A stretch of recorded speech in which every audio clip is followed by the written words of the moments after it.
比起所受的中世纪历史训练，赫拉利更像一个将前沿科技与宗教预言相结合的现代古人。想要理解他的学说与精神世界，最好来到他生长的地方。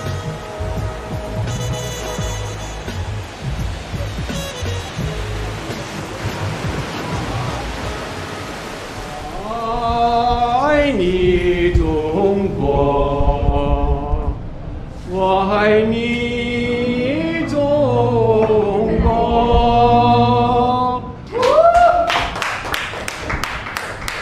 哇，好动人呐！哇，好感动。来这里吃饭的以色列人多吗？犹太人？阿拉伯人根本上就没有，但是犹太人很多很多。我有几十年的客人，几代人都在我这里吃饭。当时79年来说，这里危险吗？这里问题多吗？以色列一直都有问题。到今天为止，昨天为止都有问题。这个阿拉伯世界的冲突，几次以色列的战争我都在这里。1982年就是打黎巴嫩。打黎巴嫩，对。那个时候打黎巴嫩的时候，很多人，美国来的、其他国家来的犹太人，他们在街上里被等，以后就有车子把他们送走，送到前线去。我问他们我自己愿意来的。这边也有自杀性爆炸吗？很多，这个我亲眼看到的。在哪里？什么样子？这里39号39号。这旁边那里晚上也是爆炸了。他2个公交车啊，他等那个公交车到站的时候，这个公交车到站，那个恐怖式的引爆，2个公交车的人死伤很多人。他爆了以后，还有第2个人看到你们很多人在这里，第2个人进来爆了。什么时候爆炸最严重啊？一直都有。我们都已经怕。现在少一些了，是吧？没有了，根本上没有。现在没有了。就因为建那个墙，是不是？是，很有效，是吧？有效。但是巴勒斯坦人就很愤怒嘛，建这个墙，把人与人之间都分开了。以前有圣经记载的时候是犹太人的地方，后来犹太人2000多年的时候，他们这人就散掉了，逃到全世界的地方去了。以后阿拉伯人进来这里，生活了1000多年，他们也是当这里是他们的一辈子，他们的家。所以我觉得应该有和平的一点，大家都应该互相体谅一下。大家互相残杀，这不是一个好的解决方法。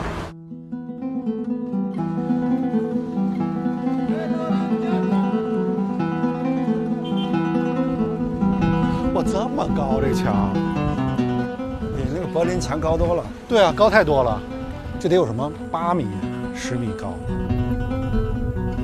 耶路撒冷是一座有着3000年历史的古城，也是犹太教、基督教、伊斯兰教的发源地。一个小平台，你望出去，居然可以看到2个宗教的地标性建筑物，一个呢是西墙，一个呢是金顶。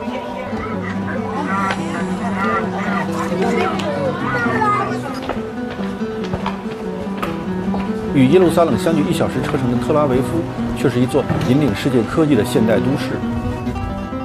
我相约赫拉利在这儿再次见面，我很好奇，如此复杂的环境对他的影响是什么。Hi, see you again. Hello. Hi, see you again. See you again. Hey, how are you? How are you? Nice to meet you. Nice to meet you. So where to go? We need the car. Yeah, we are ready. Yeah, please.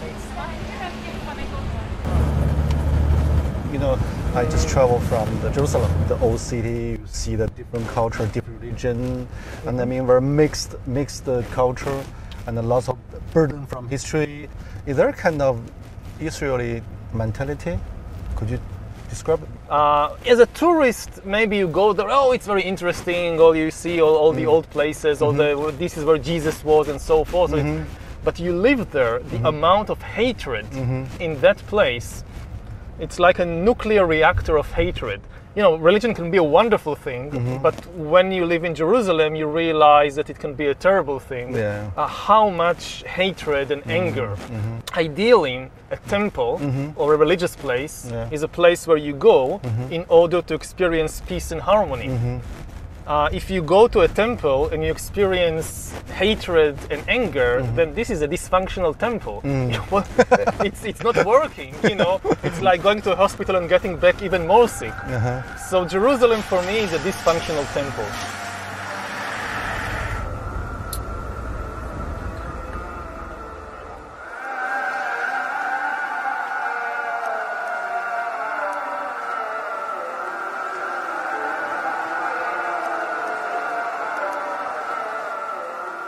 How this kind of things shape your mind, shape your... The influence on me, of if this is what you ask, it obviously has an impact. I mean, if you live in a place like Silicon Valley, maybe you can have this kind of utopian vision of a world governed by science and by rationality and things like that. But if you live in the Middle East, it's obvious to you that you cannot escape this tension, because all around you people are killing each other because of their belief in fictional stories. So it's very clear to you that fiction is an extremely powerful thing. My house, the village where I live, is exactly middle of the way between Tel Aviv and Jerusalem.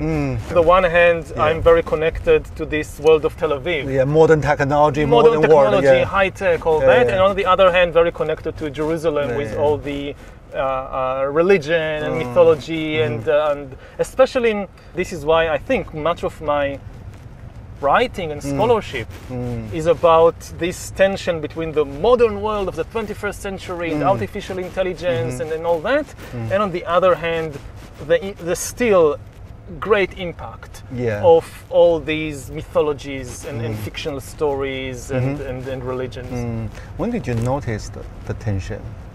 When did you notice the hatred of religions and I think only when I left Israel and I went to do my PhD in Oxford, then I realized how much tension there is in the place where, you know, when you're born into it, you think, well, this is how the world is. And only when you go out, you realize, no, this is not how the world is.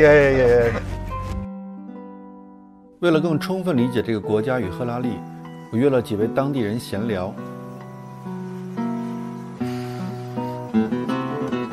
我的朋友王石正在以色列游学，他与我一同前往。007那个谍战片啊，这个行业，对。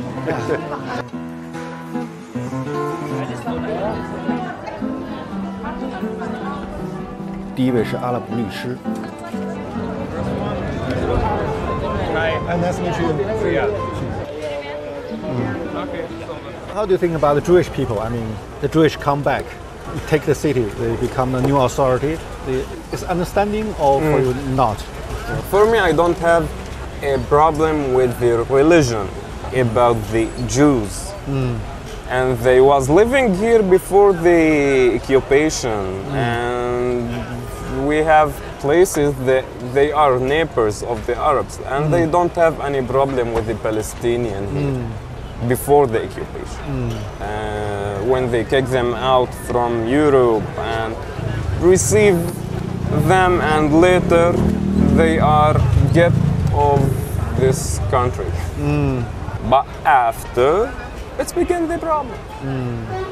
When I talk with the Israelis, most of the people, they have this stereotype. We really feel that. When they talking with me, are you real Arab? Yeah, I am Arab. Are you born here? Yes, I am born here. You know, here, the thing that it's helped me to live here in Jerusalem, it's how I look. According to the stereotype of the Israelis, I'm not look like the local people. The local people have to be dark skinned, not handsome person. And also my accent is good in Hebrew. You speak Hebrew? Yeah, of course, because I'm a lawyer. And in a good accent. So what's your nationality? Nationality, I don't have any nationality of any country. It's just residency. If I pass something, if I travel more than 3 or 7 years out of Israel, so they can get the ID, my ID. It's mean they can kick me out anytime. like that we live. Do you have any solution? I mean, Actually, I don't see any solution. I am born here and I love this country. I will not pass to anywhere.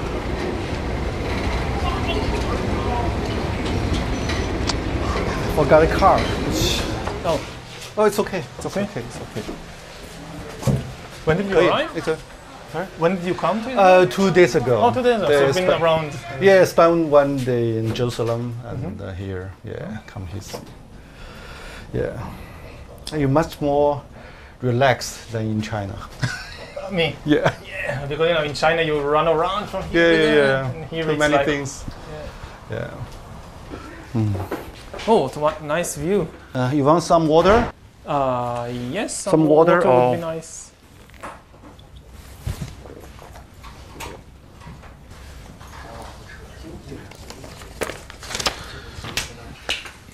Tell me more about, I mean, your self-searching in Oxford, your life, your thinking, your mentality, how the change happened. Yeah. How the change happened. Yeah. Well, I went to Oxford to do my PhD on military history. I was always very interested in the big questions of life. Yeah. What are we doing here, and what is the meaning of life, and what is the source of suffering in the world, and things like that. But I got the impression that you couldn't really engage with these questions in the academic world. The academic world is kind of pushing you to focus on more and more narrow and specialized questions. On a parallel track, I'm personally very engaged and interested in these big philosophical questions. Big tension for you. Yeah, when I got my tenure at the university, I felt that, okay, now I'm kind of secure. Now they can't do anything to me. I'm some terrible crime, like you murder the dean or something, they can't touch you. Yeah, yeah. So I try and reconnect the two tracks with these big questions about humanity and about life.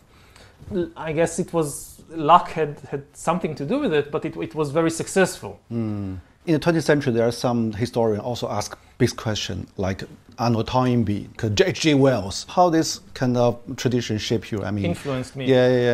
The biggest influence on me, I think, was from Jared Diamond. Jared Diamond. He was a specialist in birds. Yeah. Yeah. He was the one who came and kind of showed the historians, look, you can do these things to, like, looking at humans from a bird's eye view. From bird to bird view. Yeah.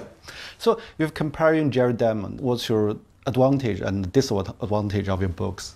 Their strength compared with me is that I don't really have any background in biology. But if you just know biology, if you just understand evolution and you know everything there is to know about humans, you can now explain human history. I don't think that this can work because human history also has a very important ingredient of culture, of ideas, of stories, of fictions, and this is kind of my speciality, the exploration and understanding of fictions and mythologies and stories and their immense impact on human history. And if you don't give enough importance to the stories, to the fictions, you will never understand something like the Second World War, or like the French Revolution, or like the rise of Christianity. There was no biological or geographical explanation. So what do you think the major flaw of your theory? Have you ever think about it? Of my theory? Yeah, your perspective. You try to explain the whole world, the history, but what's the major flaw in the process? Well, if I knew the major flaw, I would have corrected it. But there are definitely flaws. I mean, do you have any kind of worry?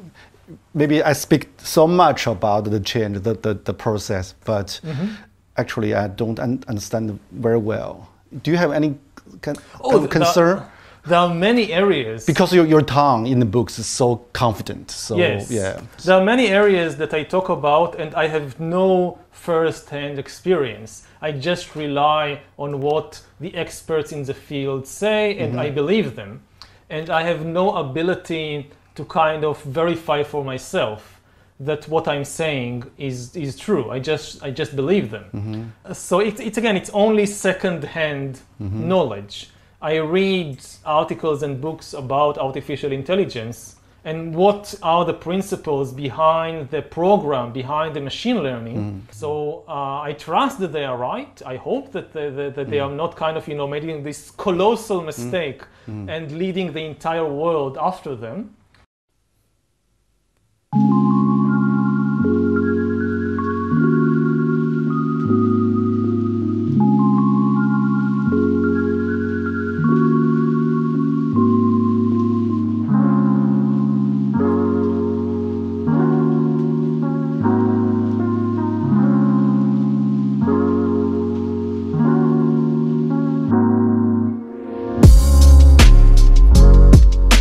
Yeah. Okay, come, welcome.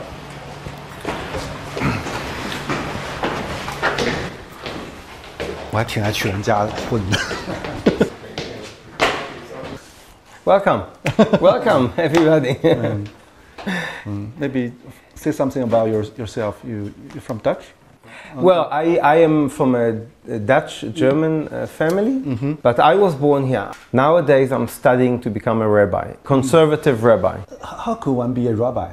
You have to study and you have to pass exams. You compare with the priest for the Christian, similar things or not similar? I mean, the role they played in the social society. I think you are the spiritual leader of the people, and it's a very important job because you're working with people. For us, for outsider, the Jewish education seems very interesting combination.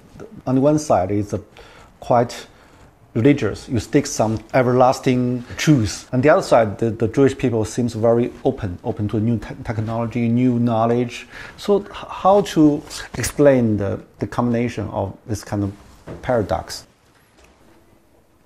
If you read the Talmud, you can see in the Talmud that they already were very much open-minded. They had already broad knowledge. They didn't say, oh, we only have to confine ourselves to one knowledge, which is the Jewish. We have to understand everything because life is about everything. Talmud is a lot about discussions, open discussions. We bring different ideas and, oh, you heard a story that came from another country. How do we relate to that story? Is it relevant to us? I think that in the Jewish philosophy, and you have to listen to everything, understand other cultures, other people. 2,000 years ago, we were fighting amongst ourselves. And because we were fighting, there were splits in the people, the temple was destroyed. So, I think that the big issue of today is how do we build bridges? How do we educate the next generation so we build bridges to people who are different than us? And how the Jewish people deal with the trauma? Teach the kids to know the trauma, to know their past. We realized that the stories are very, very important. Everybody started talking about it and understanding that it is important to discuss it. Do you think that Israel today still facing kind of existential crisis? I want to believe that not. I think that, look, there are people in the world that say that they want us to disappear. But I don't think that, practically it's possible. But human beings are not always predicted. What we learn from history is that human beings, that people, never learn from history. So history can often repeat itself because we just don't learn. So we don't look with open eyes of what happened only a few years ago and say, okay, let's do it differently. So I don't know. I don't think that we are today on an immediate threat. But of course, Israelis feel that there is a threat. But I hope and I believe that we are strong enough and we'll be okay.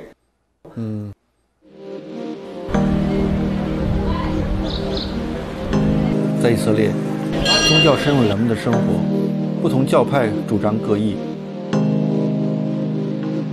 The fulfillment of my people's prayers for 2,000 years, 3 times a day. The Jewish. 海雅是一位有着3个孩子的正统教犹太人。Do you still feel lots of dangers everyday life, in everyday life? You know, there was a time when there were a lot of car rammings going on in Jerusalem, where terrorists would ram their cars into children. That was a scary time. My kids would go to school in the morning, and I would literally cry with fear. That's not been happening in the past couple of years, so it's a quieter time right now. So I don't feel fear. I let my kids roam around freely. From your point of view, how to, settle the huge conflict between Israel and Palestine is possible? During so long time. Right. I think with the consciousness that we have today, it's not so possible. We need to be doing that work on ourselves personally and inside of ourselves. You know, I'm a therapist. I do couples workshops, where it's about working on communication. So I think we need to be communicating more with our enemies and working through it via communication. If the city is a patient, yeah. How to describe the psychological problem or maybe mental disorder for the city? You know, it's interesting we're having this interview today. Today is the National Day of Mourning. There's all sorts of things that we do today to enter into a consciousness of mourning for all of the pain of the world. 2,000 years ago, our people had senseless hatred. We hated for no good reason. We hated our brother, we hated our cousin, we hated. And for that, our national story goes, our temple was destroyed and the Jewish people were dispersed all over the world because we could not love each other. That's our psychological ailment, is hate. And so the fixing of that is going to be love. It is love, senseless love. What does that mean and how do we do that is a whole other question, but I think just having that awareness, and we're trying to learn how to love senselessly. Wow. I know that seems like a little bit like theoretical maybe, but I think it's true. I think that's where we have to start. So in your book you also mention about the global meaning crisis actually. People don't know who they are and they lost identity. So how to cope with it from your point of view? How to deal with the phenomenon? We can't come back. We can't go back. We can't go back. This should be very clear. Yeah, we must create new. Yeah, what's new? What's the new meaning? I think that always the key is to get to know ourselves better. When people ask what is the meaning of life, they usually expect to be told some story about the universe, which gives them some role to play. You have the Jewish story, the Christian story, the national story, but all these stories are false because the universe doesn't work as a story. It exists today in the world, not Israel, not Japan, not Greece, not Egypt. None of them existed 5,000 years ago. Humans coming out of Africa, the first cave art, the farming, the invention of farming, of agriculture, the invention of writing, of money, the first cities, all these things happened long before any of the nations that today exist appeared. So none of them offers you an eternal truth. And I think that what the real answer to this search for meaning is leave all these stories aside. And the key thing is to really understand the reality about yourself. So there are many tools to do it, from meditation to the tools of science, that to really explore what is the body, what is the brain, what is happening within me. If you really know the truth about yourself, I don't think that you need any of these stories anymore. So you say you must create your own story. No, you don't create your own story. You search for the truth, about the reality about yourself. But you said the whole history is about story, but how to see the reality. But people never live in the kind of true reality, mostly fictional. Yes, as I said, in order to live in society, in order to have a functioning social order, you must have all these kinds of stories. They're useful as tools. You cannot build societies without a story in which people believe. But it's the same in the case of entire nations and religions. You can't organize millions of people together if they don't agree on some common story and common laws. So we need these things. But they are just tools. They are not the ultimate reality. If you mistake these imaginary stories for the ultimate reality, then you will never know the truth about yourself, and you will start usually sacrificing people for the sake of imaginary story, like what is happening in the Middle East all the times. 它算一种启蒙啊，让你想这些问题 ，AI 什么问题。但是大部分情况下，大家不会真的想嘛，大家只是盲从某种新的说法而已，新的流行而已。它不是催促你更复杂性的思考，或者说要面对自己的很多问题。它更像是一种抚慰剂的方式。启蒙还是要很多自我发现的觉醒。你看那个乌鸦在上面，下面卧虎藏龙，哇，好漂亮！你从建筑形上显然它是有点博采众长，就有点和像他要把其他的宗教大同是吧？完全大同在这里。